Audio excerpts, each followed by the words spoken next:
What was your worst experience with drugs? I was tripping balls on 2CB and made the mistake of looking into a mirror where I unfortunately had turned into a horse. That's pretty much it. Aside from taking off my shirt and insisting that I must go into the rain, probably another part of my inner horse trying to break free, I guess. Reply. Man, taking too much 2CB was one of my biggest whoops with drugs. I've made worse mistakes, but Jesus, is it a ride to snort 2 tablets worth? I became a cat until my nostril took over my face. Once I found my bed, I became an ocean trapped in my queen bed's borders, and a random radio station helped me drift along the ocean surface. Story number 2, 3 tabs, solo trip, home alone. I was a seasoned tripper at the time, and this was definitely a normal and comfortable situation for me back then. It was a nice summer night, so I went out on my porch for a bit and accidentally left the porch door open on my way back inside. Open door in the middle of the night during the summer equals so many bugs. I came back to the living room an hour later to find it literally covered in flying insects, moths, midges, etc. The whole vibe of my trip changed instantly, and I suddenly felt like I was in a horror movie. I couldn't tell if they were actually on me, but it felt like I was covered in them. The visuals of my trip made every one bug look like 10 as it flew past me. I locked myself in the bathroom and called my boyfriend, now husband, to come rescue me. I had to preface the phone call with, I'm tripping so hard, but I promise these are real bugs, not acid bugs. Please save me. When he arrived, he confirmed it was a shit ton of real bugs. He took me to his place and we picked up a bottle of Raid on the way home the next day. Worst trip of my life, and I hate flying insects now. Reply. Oh God, bugs are the worst trigger when tripping. No exceptions. Even if you're a seasoned veteran who's super in touch with your mind, bugs potentially crawling all over you is the ultimate trigger. Story number 3, salvia, worst trips of my life.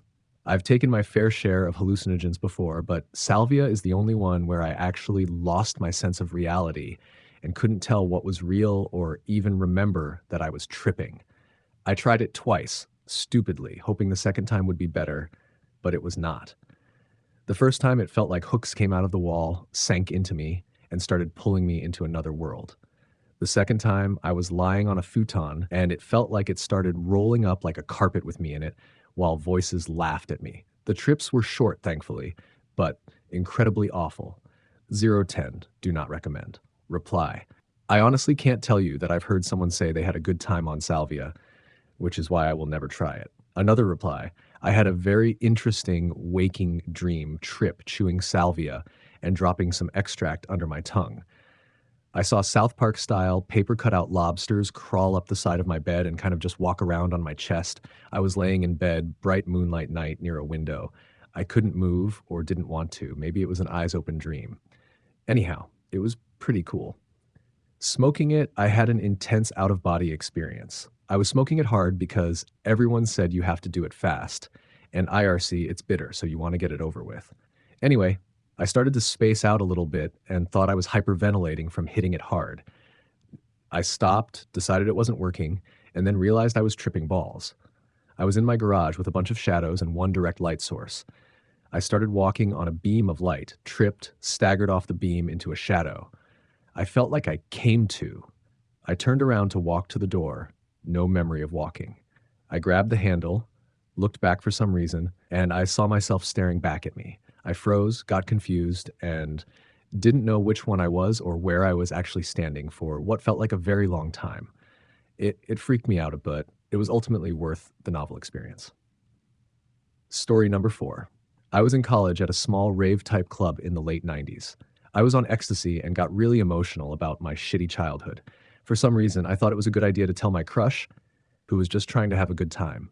I thought if he understood me a little better, he'd like me more. Spoiler, he did not. He was rightfully like, but you're like having fun now. Honestly, that was actually a nice response looking back. Damn, double-stacked Mitsubishis.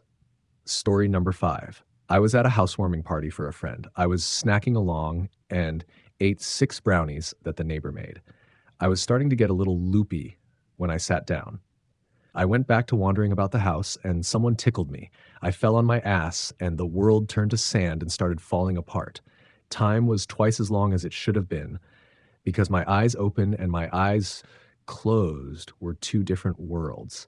Once that passed, My friends didn't believe me when I said I was going to hurl. They ended up hosing me down in the bath for I don't know how long and tucked me in when all that was over. Felt great for the next 4 days, though.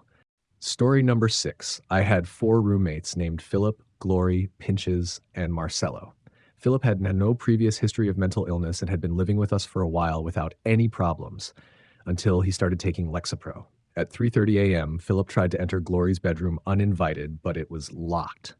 Then at 7 a.m., he entered Pinch's room uninvited with a long pole. At 10 a.m., Philip entered Marcello's room.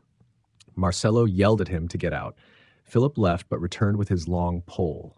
Marcello chased him out of the house with a pair of scissors, locked him out, and hit him over the head with a chair. Marcello and Glory then called the police and the landlord. Philip ended up in jail. Fortunately, he agreed to leave when the landlord offered him a full month's refund, so we didn't have to go through the eviction process. Story number 7. THC edible that was way stronger than expected. My fiance and I both ate some, but I took a much larger piece, thinking I had the tolerance for it. I was so wrong. It started with a major feeling of anxiety, which was not fun in itself. It progressed over an hour's time into full-blown time and memory loss. I had a conversation with my fiance and forgot she was even at home. Then she startled me when she came back to the bedroom with snacks. I thought to myself, run a bath. It will relax you and you'll ease out of this. So I did. A nice, hot bath. I got in and what I thought was 20-30 minutes passed. I got out, dried off, and went back to bed. The issue? Only about 2 minutes had passed. She said, baby, you literally sat down and almost immediately got back out and dried off. This freaked me out even more. I couldn't believe it was true, but it was. I laid in bed in an absolute state of panic and anxiety. I turned on the TV to watch something to calm me, but everything just threw me further into an anxious state. I got caught up worrying about a Pawn Stars episode and whether the thing the guy was pawning was real or fake, as if I'd never find out. This sent me into another level of dread. Finally, I got tired from the massive anxiety and overall stress. I got out of bed, laid on the bench at the end of it, and watched about 3 episodes of South Park while eating cold chicken tenders from earlier that day. At some point, I passed out and slept for 10 hours. Chicken crumbs all over me, still lying on the bench at the end of the bed, which I'm about a foot longer than, so yeah, I was dangling off the ends. Woke up still pretty high the next day, just in a sort of stupor. We went to Waffle House and I ate like a horse. I felt so much better. Never touched those edibles again. Story number 8. Sit back, children, I have a story. Back in the 80s, we came across some chocolate mescaline pills. It was the same kind of trip as LSD. Everything gets vivid and fun is everywhere. On my 3rd day straight of taking said pills, one on Friday night, one on Saturday night, and one on Sunday midday, I think it may have built up or something. My buddy, my sister, and I decided to go see a movie. I think it was Altered States, but I'm not sure. About halfway through, I went on a spiral. Everything started spinning, and the theater became overwhelming. I decided to go for a walk. I walked out the front door of the theater and over to the handrail, just holding on. I stared out into the parking lot while my vision slowly closed down like an aperture until everything was just white static, like a TV off channel. No more shopping mall, no more theater, no more parking lot.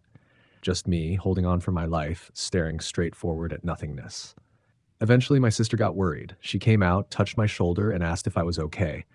My vision came back, and she walked me back into the movie, whatever it was. But watching the world dissolve into white static was a little too much. I didn't take any more of that stuff. I mean, I still took some psilocybin gummies just a few months ago, and I'm 61, so... Well, thank you so much for tuning in. If you enjoyed today's story, don't forget to hit the like button and subscribe for more incredible Reddit tales. Share your thoughts or your own experiences in the comments below. I love hearing from you all. Until next time, stay curious and keep exploring those amazing stories.